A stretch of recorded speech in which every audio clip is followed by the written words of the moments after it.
Assalamualaikum warahmatullahi wabarakatuh dok. Perkenalkan nama saya Rufandi Faisal, NIM channel 111715554. Jadi di sini saya akan melakukan keterampilan tentang manajemen jalan napas. Jadi sebelum kita memulai keterampilannya, terlebih dahulu saya akan mempersiapkan alat dan bahan yang akan kita gunakan. Yang pertama adalah manekin dewasa, kemudian pipa nasofaring, kemudian pipa orofaring, kemudian kasa kering, kemudian jelly, plaster, dan anggaplah ini sebuah laryngoskop, kemudian stetoskop, kemudian sarung tangan, kemudian masker, kemudian endotracheal tube, kemudian anggaplah ini sebuah ambu bag, kemudian selang oksigen, kemudian cervical collar neck, kemudian introducer, kemudian selang suction, dan spoit. Ya, jadi selanjutnya sebelum kita melakukan penilaian manajemen jalan nafas, terlebih dahulu kita akan melakukan initial assessment atau penilaian awal. Jadi yang pertama kita lakukan adalah airway, kedua adalah breathing, ketiga adalah sirkulasi. Pertama untuk airway kita menilai jalan napas pasien apakah ada obstruksi jalan napas bagian atas atau tidak. Kita buka, kita lihat apakah ada obstruksi atau tidak. Kemudian untuk breathing ada rumusnya 3L, look, listen, dan feel. Nah kalau look, kita melihat pergerakan, jadi kita melihat pergerakan dinding dada dari pasien, apakah simetris atau tidak, apakah ada retraksi sebelah iga atau tidak. Kemudian untuk listen, jadi kita mendengarkan apakah ada bunyi nafas dari pasien atau tidak sama sekali. Kemudian setelah itu kita feel, kita merasakan apakah ada hembusan nafas dari pasien atau tidak. Nah selanjutnya adalah sirkulasi. Jadi kita bisa meraba arteri karotis dari pasien. Kita bisa raba, kita bisa nilai apakah ada denyut pada arteri karotis atau tidak sama sekali. Ya, jadi selanjutnya adalah teknik membuka jalan nafas secara manual. Biasanya digunakan untuk sumbatan-sumbatan jalan nafas. Biasanya pasien yang misalkan lidah yang jatuh ke belakang, dan biasanya kalau hal tersebut kita dapati, maka terdapat bunyi snoring dan dilakukan pada pasien tanpa ada kecurigaan fraktur seperti fraktur cervical. Jadi teknik ini biasa kita kenal dengan teknik triple airway maneuver, dan yang pertama adalah head tilt. Jadi head tilt, yang kedua adalah chin lift, dan yang ketiga adalah jaw thrust. Yang pertama untuk head tilt, kita lakukan pendorongan kepada kepala pasien ke belakang, yaitu dengan cara kita gunakan tangan kiri kita mulai melakukan penekanan pada daerah dahi pasien. Kita tekan sedikit sehingga pasien agak sedikit menengadah supaya kita bisa perhatikan jalan napasnya dengan baik. Kemudian kita lakukan chin lift. Jadi chin lift kita perhatikan dagu dari pasien. Kita gunakan jari telunjuk dengan jari tengah untuk memegang dagu pasien seperti ini. Kemudian setelah itu kita angkat lalu dorong tulangnya ke depan. Nah, kemudian untuk yang terakhir adalah jaw thrust, yaitu kita berada di atas kepala dari pasien. Kemudian kita gunakan kedua tangan kita untuk memegang sudut rahang kiri dan rahang kanan dari pasien ke arah depan, sehingga barisan gigi bawah berada di depan barisan gigi yang atas. Nah, biasanya pemeriksaan pada lidah yang terdorong atau jatuh terbelakang disertai dengan fraktur cervical, dan kita tidak memiliki alat. Biasanya pemeriksaan teknik jaw thrust yang kita lakukan. Ya, jadi selanjutnya adalah teknik mengelola jalan napas dengan menggunakan pipa orofaring. Jadi pertama, jangan lupakan untuk selalu menggunakan handscone. Kemudian setelah itu kita perhatikan mulut dari pasien. Kita mulai membuka mulut dari pasien dengan menggunakan teknik chin lift seperti yang telah dijelaskan tadi. Kemudian kita ekstensikan sedikit kepalanya agar jalan napasnya sedikit terbuka. Kemudian kita siapkan pipa orofaring yang telah kita siapkan tadi, pipa orofaring. Kemudian kita ukur, kita pastikan pipa orofaring ini sesuai dengan ukuran dari pasien, yaitu kita ukur dari sudut bibir dari pasien ini ke telinga. Kemudian ketika sudah didapatkan ukuran yang pas, kemudian kita mulai melakukan pemasangan pipa orofaring melalui mulut dari pasien. Yang pertama adalah kita bagian dari atas dari pipa orofaring ini kita arahkan ke langit-langit, kita arahkan ke langit-langit. Kemudian kita masukkan separuh dari pipa orofaring ini. Kemudian setelah masuk separuh, kita mulai putar ke arah lidah. Kemudian putar ke arah lidah, kemudian kita dorong pelan-pelan sampai posisi yang tepat. Nah, pastikan pipa ini sudah terpasang pada tempatnya. Kita dapat melihat dan mengevaluasi pola nafas. Kemudian kita dapat merasakan dan mendengarkan suara nafas pasca pemasangan. Ya, jadi keterampilan selanjutnya adalah kita akan melakukan teknik pengelolaan jalan napas menggunakan pipa nasofaring. Nah, langkah yang pertama yang kita lakukan adalah kita menggunakan handscone atau sarung tangan. Kemudian setelah itu kita nilai lubang hidung dari pasien dan kita lihat dan kita sesuaikan dengan besar dari pipa nasofaring yang akan kita masukkan ke dalam lubang hidung dari pasien. Kemudian kita juga bisa nilai apakah di dalam kafum nasi apakah ada kelainan atau tidak. Nah, setelah pemeriksaan itu kita menggunakan jeli. Nah, kita oleskan jeli. Kemudian kita oleskan ke pipa nasofaring. Begitu juga dengan daerah lubang hidung dari Bapak. Kemudian setelah itu setelah kita mengolesi bagian dari pipa, kita mulai memasukkan pipa nasofaring ini. Yang pertama adalah kita arahkan ke arah ke telinga. Kemudian setelah itu kita dorong menghadap ke kita dorong pelan-pelan, secara pelan-pelan dan hati-hati masuk sambil menilai apakah ada aliran udara di dalam pipa atau tidak. Terus semakin masuk, anggaplah sudah masuk. Kemudian setelah kita mendengarkan adanya aliran udara atau tidak, kita bisa fiksasi menggunakan plaster.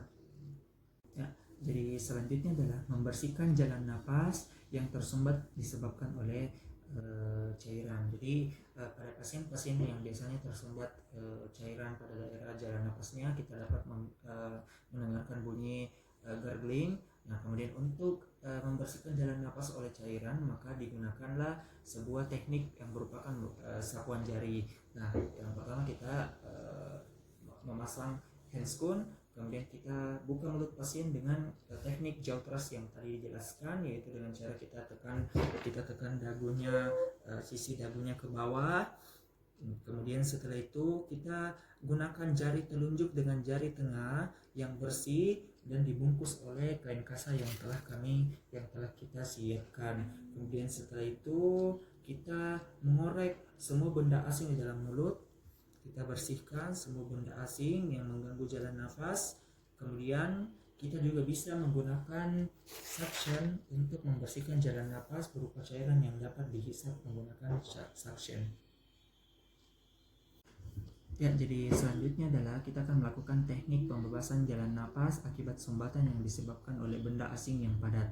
Nah, pada kasus-kasus yang seperti tersendat atau choking, pada pasien yang sadar dapat digunakan teknik back blow dan abdominal thrust. Nah, yang pertama kita menggunakan teknik black bow. Jadi black bow pada korban yang masih sadar. Jadi ketika misalkan pasien datang dengan kondisi yang sempoyongan, kita bisa rangkul pasien tersebut dari belakang. Kita menggunakan dengan kiri kita untuk merangkul tubuh pasien dan kita pertahankan. Kemudian dengan yang lain ini akan melakukan proses back bow. Nah, kita pertahankan tubuhnya korban, kemudian kita gunakan dengan yang satu, kita berikan hentakan atau pukulan sebanyak 5 kali pada daerah hentakan, yaitu pada daerah titik silang garis antara imajinasi dari vertebra dengan dengan garis antara tulang belikat. Kita lakukan hentakan seperti itu.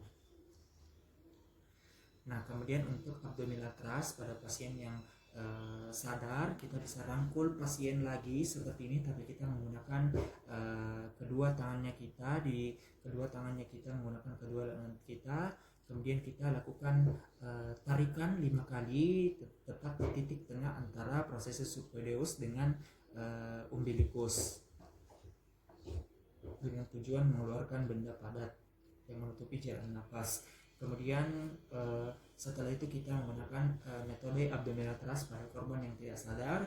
Jadi ketika didapatkan pasien yang tiba-tiba tidak sadar, kita bisa baringkan pasien, kemudian kita bisa istilahnya bisa duduk di sampingnya atau bisa naik kuda di sekitar pinggul. Kemudian setelah itu kita menggunakan dua tangannya kita mengepal, kemudian kita letakkan pada titik hentakan di antara pertengahan proses subclavius dengan umbilicus. Kemudian kita mulai lakukan penekanan sampai 5 kali.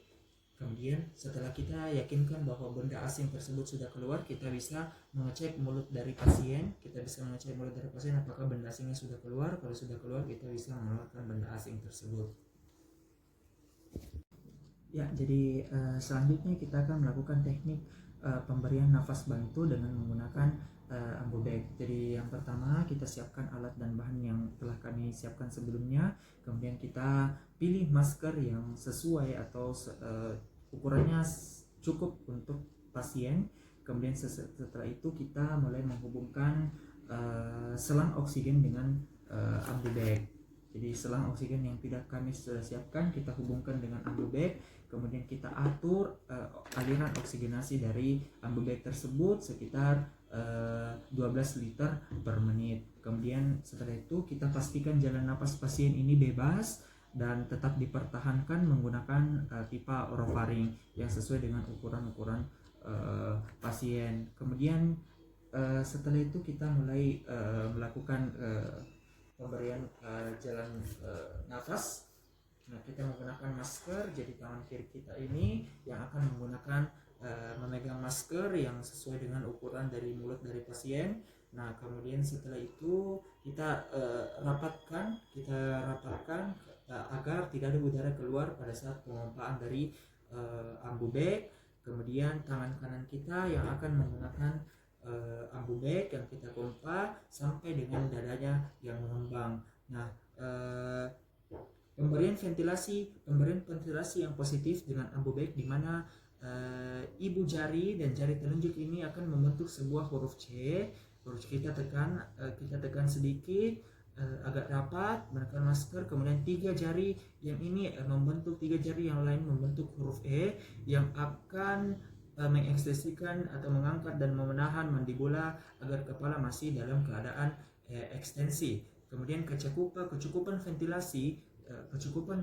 ventilasi dengan melihat adanya pengembangan dinding darah dari pasien. Kemudian ventilasi kita berikan sebanyak frekuensi 10-16 kali per menit, dan bisa kita lakukan juga dengan dua orang, dengan orang yang satu memegang masker dan orang yang lain bisa melakukan pemompaan ambu bag. Ya, jadi selanjutnya adalah teknik pemberian nafas bantu dengan intubasi menggunakan intubasi orotrachea. Nah, yang pertama kita lakukan adalah kita pastikan jalan napas pasien tetap bebas dan oksigenasi tetap berjalan, dan oksigenasi haruslah cukup sebelum kita melakukan intubasi. Kemudian dari pipa endotracheal yang kita gunakan, kita pastikan dulu apakah balonnya ini tidak bocor atau tidak menggunakan sebuah skoid. Jadi kita menggunakan sebuah skoid, kita pompa sampai betul-betul kita pastikan bahwa balon pada pipa endotracheal ini tidak bocor.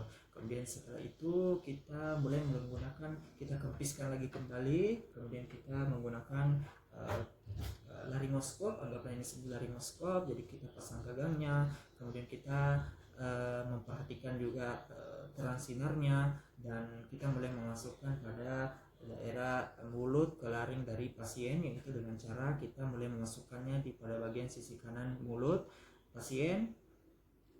kemudian kita geser ke arah kiri pasien. Nah, kemudian di bagian lidah kiri pasien, kemudian kita lihat, kita identifikasi epiglotisnya atau pita vokalis atau pita suara dari pasien. Kemudian setelah itu kita mulai memasukkan pipa endotracheal tadi yang sudah kita pastikan bahwa tidak ada pembocoran pada balonnya. Kemudian setelah itu kita masukkan, anggaplah sudah masuk. Kemudian kita mulai lakukan pemompaan menggunakan spoid. Kita pompa balonnya sampai betul-betul tidak ada terdengar udara dari sela pipa dan trakea. Kemudian kita mulai sambungkan, kita anggap ini semua baik, kita sambungkan pipa tadi menggunakan ambu bag.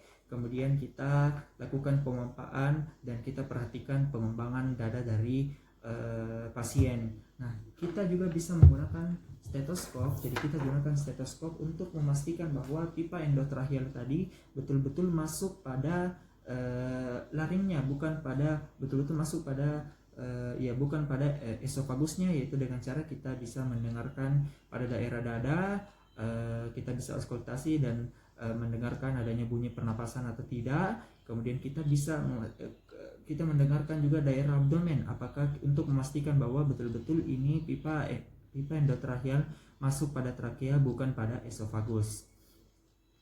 Kemudian kita pasang pipa orofaring.